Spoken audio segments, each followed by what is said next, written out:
o nosso desejo é compartilhar a palavra do Senhor às famílias. E quando a gente fala de família, fala de homens, mulheres, crianças, adolescentes, anciãos, todos fazem parte de uma família. E nós, enquanto povo de Deus, também fazemos parte da família do Senhor.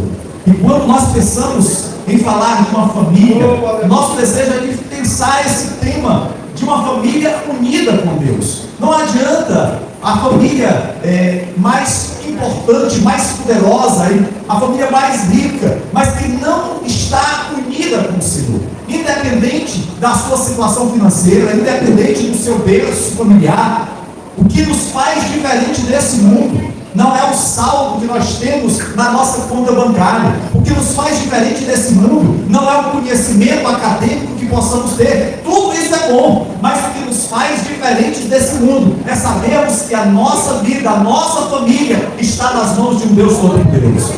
E quando nós falamos de uma família unida a Deus, a primeira coisa que nós precisamos entender é quem é esse Deus com o qual nós estamos unidos.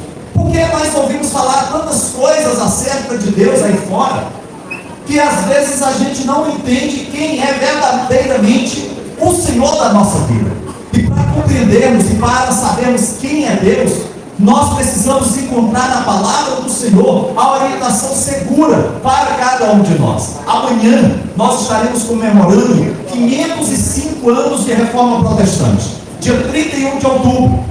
Nessa data, essa data que é marcante para todos os protestantes, todos os evangélicos, porque há 505 anos atrás, Martinho Lutero, ele decidiu lançar as suas teses que de alguma forma iam contrário à religião oficial daquele tempo.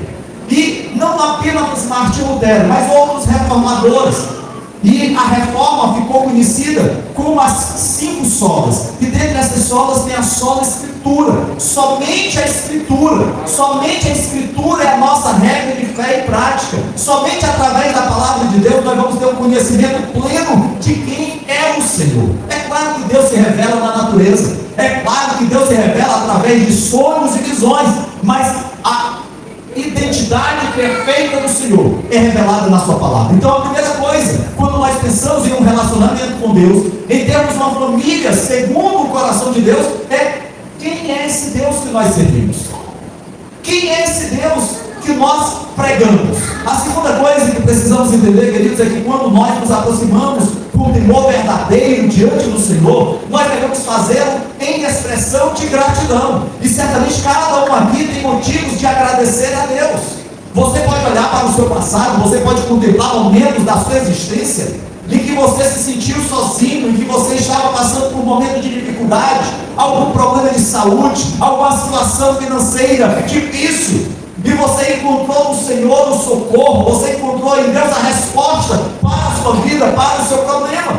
Então, quando nós nos apresentamos diante de Deus, nós precisamos fazê-lo em gratidão, reconhecendo a sua soberania. Deus é Senhor sobre todas as coisas neste universo. Não está nada fora do controle de Deus. Às vezes, nós olhamos para o mundo caótico em que nós vivemos, e nós sabemos muito bem disso, que passamos por uma pandemia recentemente. Milhares e milhares perderam a sua vida. Lá na nossa igreja, o nosso pastor anterior, ao qual eu sucedi, ele, infelizmente, ele faleceu devido à Covid. No mês de fevereiro de 2021, eu passei 25 dias com Covid. O mês de março, ele passou 30 dias sendo entubado. E o Senhor nos chamou à sua presença. Nós saímos dessa pandemia com perdas de entes queridos, de amigos e irmãos, mas também saímos dessa pandemia com problemas financeiros, pessoas que tiveram seus negócios quebrados, perdas de emprego. Nós também tivemos pessoas que saíram dessa pandemia com crise familiar, crise no casamento, crise na criação dos filhos, adolescentes que não conseguiram resolver questões de tanto tempo isolados. Infelizmente, esse foi o resultado dessa pandemia. Ainda hoje estamos passando por isso, e quem é pastor sabe muito bem quantos irmãos e irmãs que deixaram de vir à casa do Senhor depois da pandemia. Infelizmente, às vezes eu estou lá na igreja A nossa igreja é um pouquinho maior do que essa. E aí a gente olha as ausências de irmãos que poderiam estar na casa do Senhor, adorando, sendo abençoados, e que não estão mais presentes conosco. E eu não me refiro daqueles que talvez tenham buscado um outro ministério, mas o que nos entristece é quando a pessoa abandona os caminhos do Senhor. Isso é o que causa mais estranheza. Mas infelizmente, a gente viu também isso acontecendo nesses 2 últimos anos. Por isso, queridos, a gente precisa entender que apesar das dificuldades, apesar das lutas, apesar das provações, o nosso Deus está no controle. Ele é um Deus soberano sobre todas as coisas e sobre todas as pessoas. A terceira coisa que nós precisamos entender, quando nós falamos de ter uma família unida ao Senhor, uma família em união com Deus, é que quando a gente fala de união, a gente tem que entender que para nós termos unidade com Deus, nós precisamos ter intimidade com o Senhor. Assim como o homem, na palavra de Deus diz que o homem conheceu a sua mulher, ele se uniu à sua mulher, e essa união fala de intimidade, não somente intimidade física, mas também intimidade de sonhos, de projetos. Não é mais apenas um, são 2. Aí, daqui a pouco vai haver uma celebração, e é importante que aqueles que assumem o compromisso do matrimônio entendam que agora a caminhada não é mais individual, é uma caminhada que tem ao seu lado uma outra pessoa, que precisa ser cuidada, que precisa ser amada, que precisa ser respeitada. Essa é a família a qual nós entendemos que é importante acontecer no nosso lar.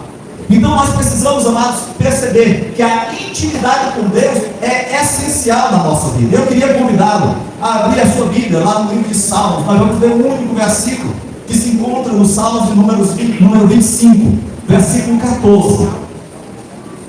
Salmo de número 25, versículo 14. A palavra do Senhor diz assim: a intimidade do Senhor é para os que o temem, aos quais Ele dará a conhecer a sua aliança. Claramente aqui na afirmação do salmista, de Davi, ele fala de que essa aliança do Senhor é restrita à sua noiva. Essa aliança não é para todos, a sua aliança é para com a noiva. E quando a gente pensa da aliança do Senhor com a sua noiva, precisamos nos lembrar que a noiva do Cordeiro de Deus é todo aquele comprado e lavado no sangue de Cristo. Nós fazemos parte da noiva do Senhor, a noiva que o Senhor virá buscar, a noiva que o Senhor trará a sua presença e com ela celebrará as bodas do Cordeiro. Essa aliança, queridos, é uma aliança de fidelidade na união. Hoje nós observamos tantos lares em crises, marcados por traição, marcados por contenda, por discórdia, lares que estão em pé de guerra. Mas será que é esse o projeto de Deus para a família? Certamente que não. O desejo de Deus é que o marido ame a esposa. O desejo de Deus é que a esposa seja submissa ao marido. É importante que o nosso lar seja edificado sobre o fundamento da palavra de Deus, não em cima de fundamentos criados por homens. Hoje, infelizmente, há muitos que estão preocupados com o que a psicologia tem a dizer para o casamento, com o que a sociologia tem a falar para o casamento. Mas entendemos, queridos, que mesmo que a ciência de alguma forma possa contribuir, nós entendemos que a palavra de Deus é aquela que tem um valor maior para cada um de nós. Se nós queremos realmente entender uma família de intimidade com Deus, unida com o Senhor, precisamos conhecer mais de Deus, precisamos ter maior intimidade com Deus, precisamos nos colocar diante de um Deus soberano.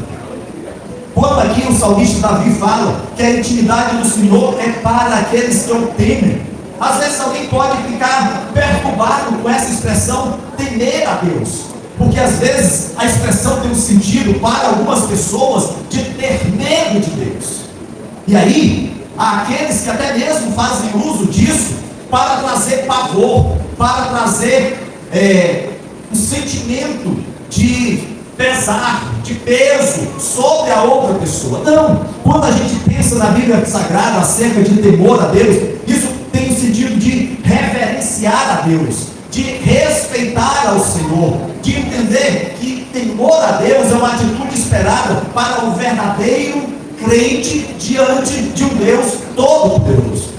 Eu não sei como é a sua relação com Deus, mas nos nossos dias nós vemos as pessoas um tanto quanto superficiais no seu relacionamento com Deus. E isso é um reflexo dos relacionamentos superficiais que nós temos na nossa sociedade. Ainda bem jovem, eu lembro que quando a gente falava de amizade, sempre eram aquelas pessoas que estavam conosco em todos os momentos. Eram aqueles que brincavam com a gente, uma pelada na rua, eram aqueles que estudavam com a gente na escola, eram aqueles que nos acompanhavam de todas as formas. Hoje, quando a gente fala de amigos, a gente muitas vezes expressa seguidores, né? Quantos amigos tu tem? Rapaz, eu tenho 5.000 seguidores lá no meu canal do YouTube. Glória a Deus, né? Mas não são seus amigos. Talvez eles até observem o que você posta, as fotos que você coloca lá no Instagram, deixam lá a sua impressão, mas não tem vínculo afetivo, não tem conhecimento pessoal com você. Às vezes o nosso relacionamento com Deus está assim.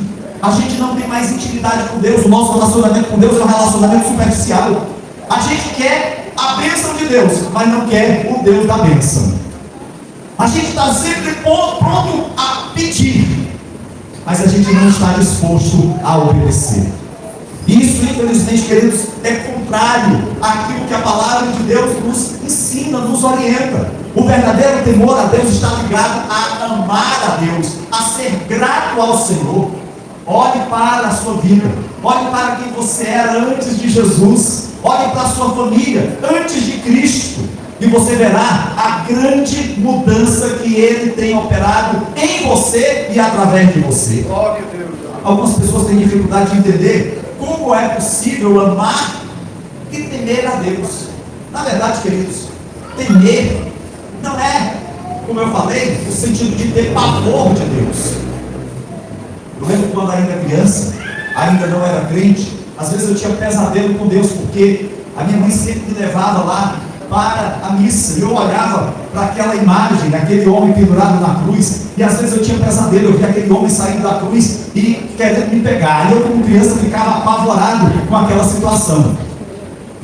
Mas o Senhor trouxe entendimento à minha vida a partir da palavra de Deus, e eu pude compreender que eu não preciso ter pavor de Deus, na verdade eu preciso amar ao Senhor. E o verdadeiro temor a Deus é ter amor, é você ter uma relação de intimidade com Deus, não uma relação de medo. É por isso que aqui a palavra de Deus diz: aos quais Ele dará a conhecer a sua aliança.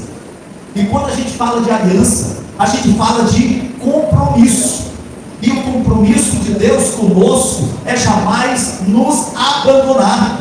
É por isso que o Senhor Jesus, no momento já final, antes de ser morto, Ele está orando ao Pai pelos seus discípulos. Ele diz assim: olha, eu não peço que tu os tires do mundo, mas que tu os guardes do mal. O Senhor sabe, querido, que nós aqui nesse mundo passaremos por aflições, teremos lutas, dificuldades, mas Ele diz também: tem de bom ânimo, eu venci o mundo. Então, apesar da luta, apesar da provação, apesar da dificuldade que você esteja vivendo, entenda que o Senhor tem uma aliança com você, e o Senhor não rompe a sua aliança. Eu gosto muito do hino da Harpa Cristã número 33, porque fala exatamente do segurar. Deus segurando na nossa mão. É Deus segurando na nossa mão, porque se nós fôssemos segurar nas mãos de Deus, certamente de vez em quando a gente estaria soltando. Porque infelizmente as coisas desse mundo acabam tirando o nosso foco da nossa comunhão com o Senhor. É por isso, queridos, que lá em Josué capítulo 24, verso 14, o Senhor fala a Josué: agora pois temei ao Senhor.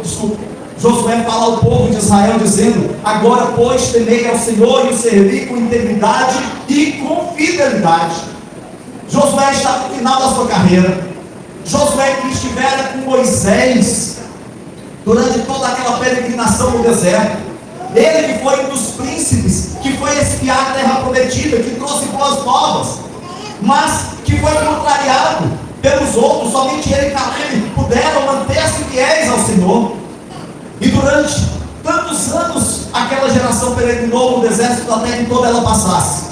E após a morte de Moisés, Josué é aquele que vai liderar o povo para tomar posse da terra prometida. E já no final da sua vida, já na avançada idade, ele reúne o povo e diz: agora pois temei ao Senhor e servi-o com integridade e com fidelidade.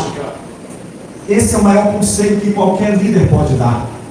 O conselho que um pai pode dar ao seu filho não é simplesmente: olha, seja um homem direito, olha, estude muito, olha, consiga um bom emprego, olha, faça as coisas certas. Tudo isso é bom, tudo isso nós devemos buscar. Mas o maior conselho que um pai dá ao filho, o maior conselho que um pastor dá à ovelha é esse: temei ao Senhor e servi-o com integridade e com fidelidade. É isso que nós desejamos para a nossa família, é vermos na casa do Senhor servindo com integridade e fidelidade.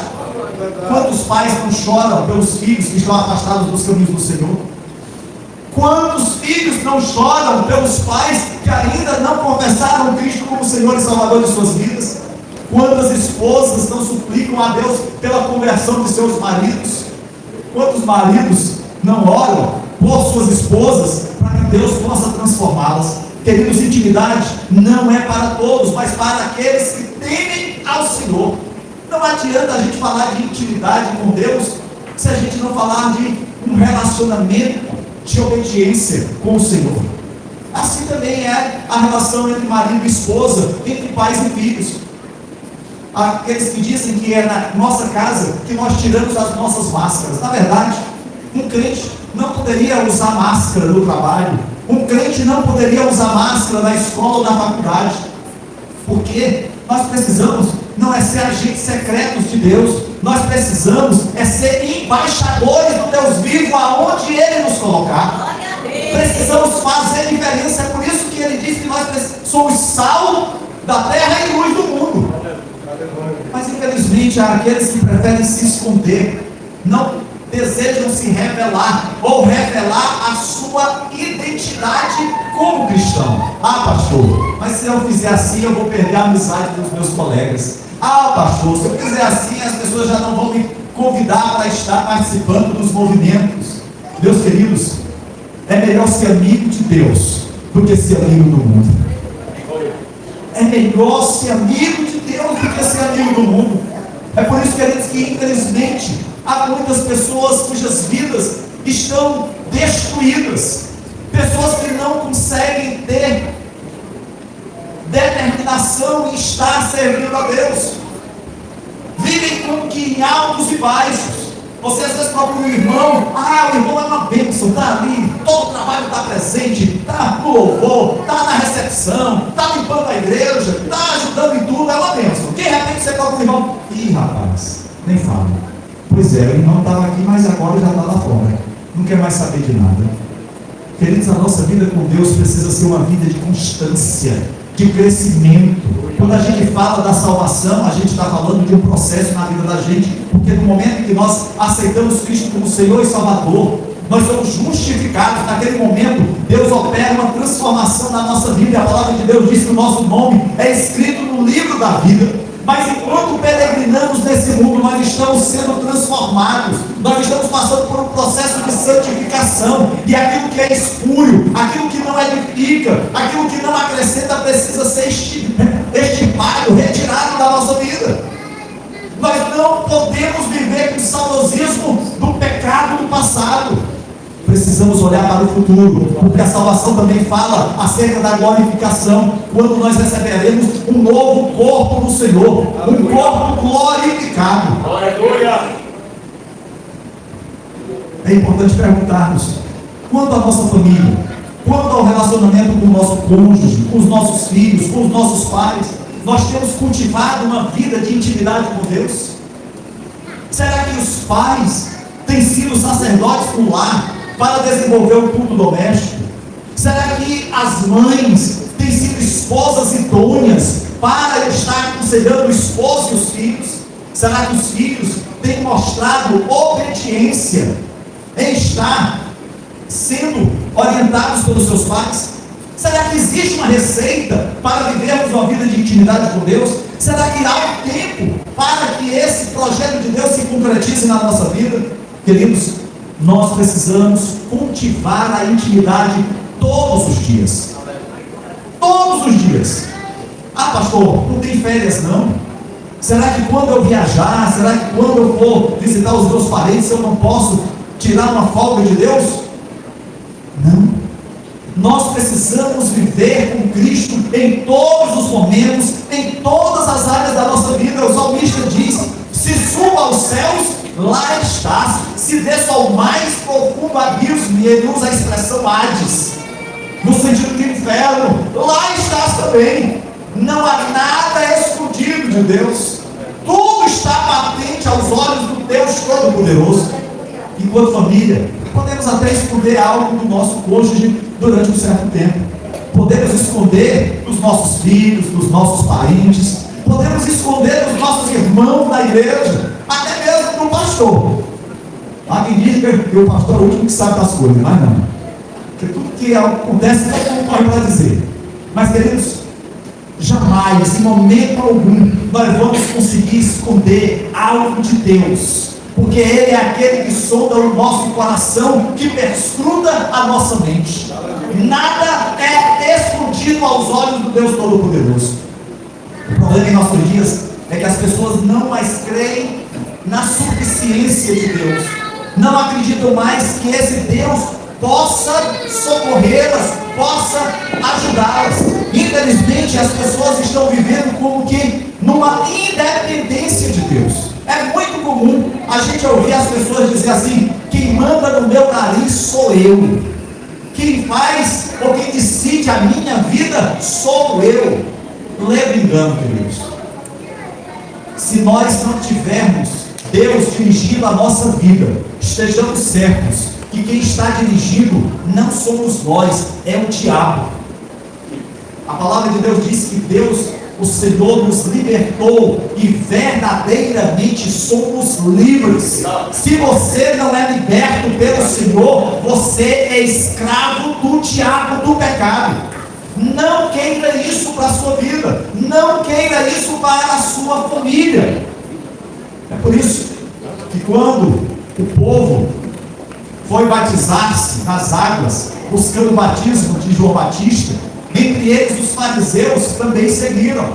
E quando João os viu, disse: raça de víboras, porque João reconheceu naqueles homens falta de compromisso com Deus. Eles eram religiosos, era em verdade, mas eles não tinham o temor de Deus na sua vida, não tinham intimidade com Deus, e viviam apenas da aparência.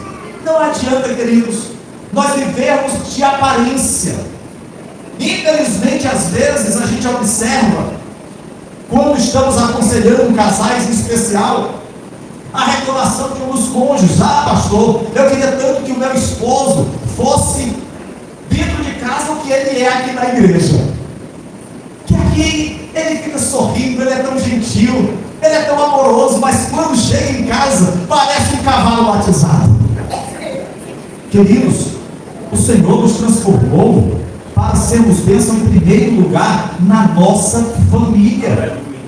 É ali a nossa primeira igreja. Se nós não entendermos isso, nós vamos ser iguais àqueles religiosos que foram se apresentar a João Batista e ele disse: raça de víboras. Precisamos perseguir isso como algo para as nossas vidas. Precisamos entender que nós podemos e devemos conhecer com mais intimidade, com mais profundidade, as riquezas insondáveis do Evangelho de Cristo. Precisamos ter esse desejo. Infelizmente, às vezes a gente passa tanto tempo se dedicando a coisas que não nos edificam. Passamos tanto tempo navegando no YouTube, passamos tanto tempo olhando as novidades do Instagram, passamos tanto tempo observando as mensagens que chegam pelo WhatsApp, que nós não temos tempo de termos profundidade na palavra de Deus. E olha que hoje a Bíblia Sagrada é algo que é acessível a todos. Você vai numa livraria evangélica, você compra uma Bíblia Sagrada por menos de R$10. Eu lembro que quando eu me converti, quando o Senhor me alcançou com o seu perdão, isso já tem alguns anos, 30 e poucos anos, é pouco tempo, graças a Deus, mas naquele tempo, eu lembro que quando eu fui comprar minha primeira Bíblia, foi metade do meu salário mínimo. Tão caro que era a Bíblia. Mas eu fiquei tão alegre de comprar aquela Bíblia. Meu Deus, e hoje quase todos nós temos um celular e temos acesso às escrituras sagradas no celular. Mas infelizmente nós lemos pouco a palavra de Deus. Todos os anos lá na igreja nós fazemos um desafio da leitura bíblica anual. Nós distribuímos com os irmãos um plano de leitura. E os irmãos, se propõem a fazer a leitura, graças a Deus, por aqueles, que assumem esse compromisso e fazem essa leitura até o final. Acho que ficou na minha outra Bíblia. E é muito importante quando a gente tem esse cuidado de ler diariamente a palavra de Deus. E se você quer ter profundidade no Senhor, precisamos, queridos, nos dedicar a conhecer mais de Deus na sua palavra. Mas não somente isso, nós podemos e devemos ter mais intimidade com Deus através de uma vida de oração. E oração é uma coisa que a cada dia que passa, nós temos menos tempo. A esposa do pastor Jonathan Edwards, um puritano americano, ela passava 4 horas em oração. É interessante, porque naquele período de suas vidas não existia energia elétrica. Ela acordava às 4 horas da manhã para orar, e só parava às 8 horas da manhã, em oração, em êxtase na presença de Deus, em alegria diante do Deus Todo-Poderoso. Hoje a gente passa 5 minutos em oração e a gente abre os olhos e olha para o relógio, meu Deus do céu, você já tinha 30 minutos passados, só foi 5 minutos, misericórdia, tem que correr, A gente acorda o dia, ao invés de dobrarmos o nosso joelho para orar, a primeira coisa que nós fazemos não é nem escovar os dentes, é ligar o celular para ver as mensagens que chegaram. Porque a nossa preocupação é muito mais em falar com os outros do que falar com Deus. Queridos, nós também podemos e devemos conhecer mais a Deus através de uma vida na presença do Senhor, na comunhão dos santos. Precisamos valorizar esse tempo de estar na casa do Senhor. É por isso que o salmista pode dizer: alegrei-me quando me disseram, vamos à casa do Senhor. Mas hoje a gente encontra justificativa para não ir à casa de Deus. Se chove, e hoje eu não tenho condições de ir para a igreja, pastor. Se faz sol, meu Deus do céu, vai queimar minha pele, eu tenho problema com a pele, não tem condição. Se está nublado, Jesus, como eu queria que fosse diferente, um dia mais alegre, está assim uma coisa nublada, sei lá, uma coisa meio história, eu vou ficar em casa. A gente encontra justificativa para não servir ao Senhor. Tem evangelismo, meu Deus, do pastor chamando para fazer evangelismo de rua, corpo a corpo. Jesus tem misericórdia. Se fosse pelo menos para assistir o MMA na televisão, a luta corpo a corpo, até tudo bem. Mas fazer evangelismo, sair da minha casa esse horário, nesse sol, Jesus tem misericórdia. Queridos, a gente encontra justificativa para tudo, para não servir ao Senhor. Precisamos, amados, colocar nossa vida diante do altar de Deus e dizer, como o profeta Isaías: eis-me aqui, envia-me a mim. Precisamos ter essa disposição. Nós podemos também e devemos produzir mais frutos para a glória de Deus. E quando a gente fala de fruto, a gente fala de fruto do Espírito. A gente fala daquilo que agrada o coração de Deus. Nós não estamos falando das obras da carne. Nós não estamos falando daquilo que entristece o coração de Deus, mas nós estamos falando do fruto do Espírito. É por isso, querido, que cada um de nós é convidado a ser membro da casa do Senhor. E aqui, casa de Deus, eu não me refiro apenas à igreja, à Assembleia de Deus Bela Vista. Eu me refiro à casa do Senhor que está sendo preparada para receber cada um de nós. O Senhor, Ele está preparando mansões para o seu povo, para o povo escolhido de Deus. E precisamos, como noiva, estar adornada, preparada para esse grande dia. Nós podemos e devemos manifestar a nossa intimidade com Deus em nossa família, com um investimento constante de amor, respeito, tolerância e fidelidade. Eu sei que às vezes não é fácil. Meu Deus, tudo não é. Às vezes vem aquela dificuldade. Dia de culto, horário de chegar na igreja. E a gente sabe das dificuldades às vezes, né? Passa escova, né? Faz um jeito, faz outro. Bota a gravata, não quero essa, bota outra. Bota o paletó, não é esse, é outro. E o irmão passa quase uma hora na frente do espelho, alisa para cá, alisa para lá. E eu mais ainda, né? Eu tenho que cuidar de cada detalhe, né? Esses vão para um lado, esses vão para outro, né? Queridos, às vezes falta paciência de verdade, com a esposa, com o marido, com os filhos. Mas apesar das diferenças, apesar das lutas, nós precisamos perceber que é no nosso lar que nós temos o nosso porto seguro.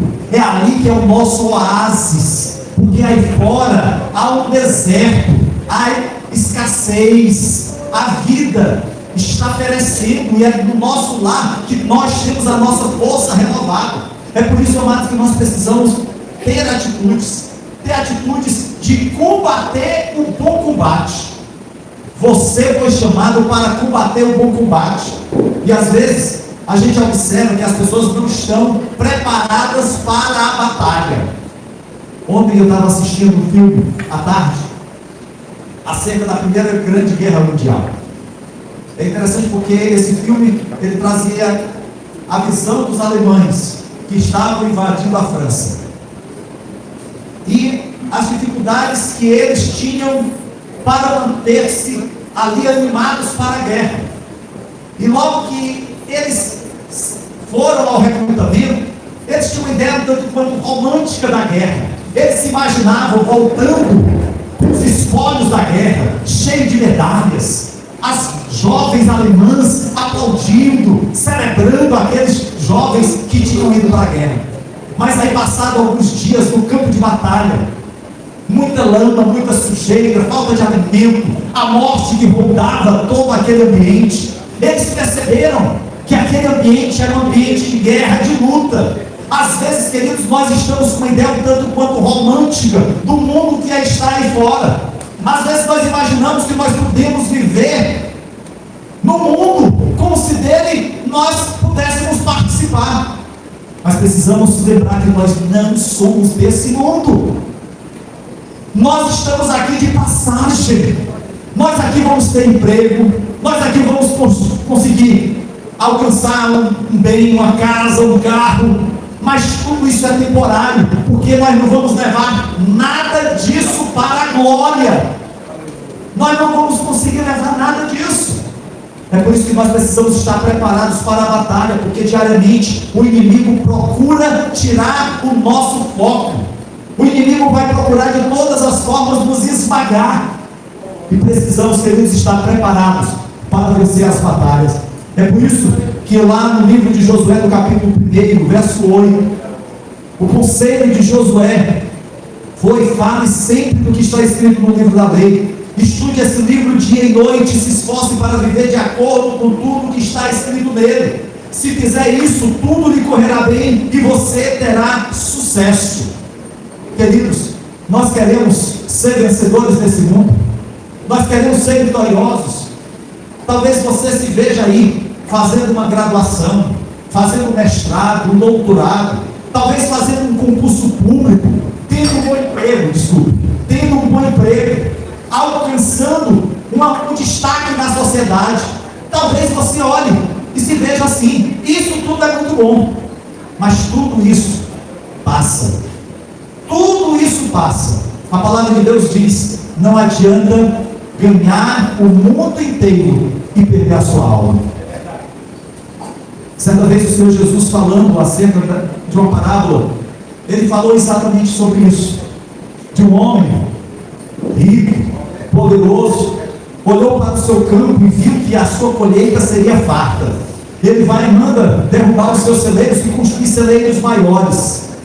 Faz aquela colheita, os seus celeiros ficam cheios. E ele vai e diz para a sua alma: agora aproveita, regala-te com tudo que tens. E a voz do Senhor foi: louco, hoje será perdida a tua alma. E o que tu tens para apresentar? Queridos, não adianta às vezes a gente ter tanto zelo com a nossa família, ter uma boa educação para os nossos filhos. Isso é muito bom. Ter o melhor plano de saúde para a nossa família. Isso é ótimo. Poder fazer viagens em família. Isso é excelente. Poder deixar uma boa herança financeira, patrimonial para os nossos filhos. Ó, maravilha. Mas se nós não dermos o melhor que é Cristo, nada se aproveita. Nada disso vai se aproveitar.